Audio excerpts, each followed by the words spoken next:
On our Newsmax Prime medical front, antibiotics have been the answer to treating many illnesses, but overuse of them could cause a new breed of superbugs that cannot be treated.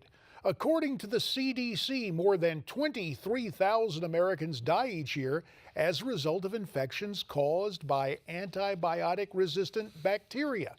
But that number could significantly increase. A new study out claims that by the year 2050, 10 million people a year could die from these resistant superbugs if something is not done soon. We're going to do something about it right now as we call on our Newsmax Deputy Health Editor, Nick Tate, who is also the co-author of DaVinci's Baby Boomer Survival Guide.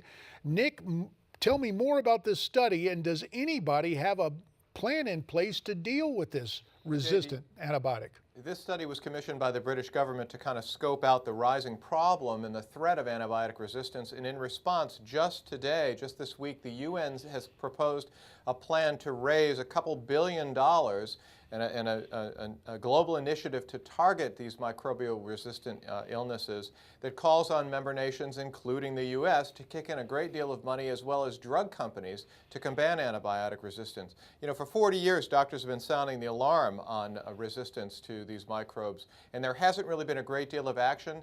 Federal funding does not really provide a lot of money for antibiotic resistance research, just a fraction of those dollars. And drug companies really make a lot more money developing drugs to treat cancer, diabetes, and heart disease, which are chronic diseases, as opposed to going after these acute infections. So it's really a problem of major proportions, and we really need to combat it in the way that we're now trying to combat cancer and heart disease. Well, not only research, Nick, but perhaps in treatment. Have we become too dependent on antibiotics for a variety of infections that could clear up, albeit more slowly, without those antibiotics? Absolutely. If you look at things like cold and flu symptoms or ear infections, patients and parents are pressuring doctors for something. Give me an antibiotic that'll help me get through this cold or this ear infection, when in fact, if you leave these things alone, they will resolve on their own. That's partly what's driving the resistance. We also are using antibiotics in a range of products, and a range of farm and livestock producers are using them in the feedstocks for the food that we eat.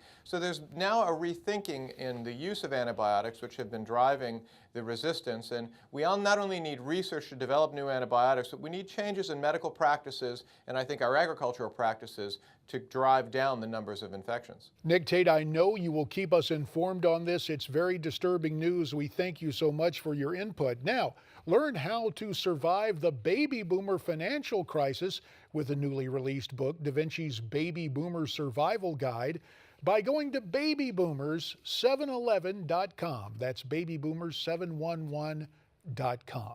Now, it is time to find out what is on your mind via social media. Our first comment is about the National Security Agency. MW emailed in to say, everyone seems to be fretting over the NSA taking away our privacy. I'm more concerned about the imbalance of power between our three branches of government. Duly noted, MW, but some of the things that could knock askew the power is the notion of private information getting into the wrong hands. Next up, a comment concerning our Friday debate about Jane Fonda's appearance on a magazine cover. That appearance by Ms. Fonda didn't sit well with Jacob. He emailed in and wrote the following. First of all, what Jane Fonda did was treason, and her actions caused loss of numerous American lives. Second, it's not just Vietnam vets that despise Fonda. All veterans with any understanding of what she did despise her, and she will never have their forgiveness. Boy, a whole lot of feedback has come in on that interview. We appreciate all of your comments. Finally, we heard from Jerry, who posted on our Facebook page about the tweet put out by Democrats over the weekend, wishing everyone a happy Memorial Day weekend. Our commander-in-chief with the ice cream cone in hand, he writes, all of the Democrats in this country are out of touch with what this nation stands for, and all of our vets deserve to be treated with more respect than what we're giving them. They all need to go. You can go to your computer and mail us your thoughts on email. You can also use Facebook and Twitter. That'll do it for tonight. For those you see and those you don't, JD saying stay brave, stay free, stay tuned.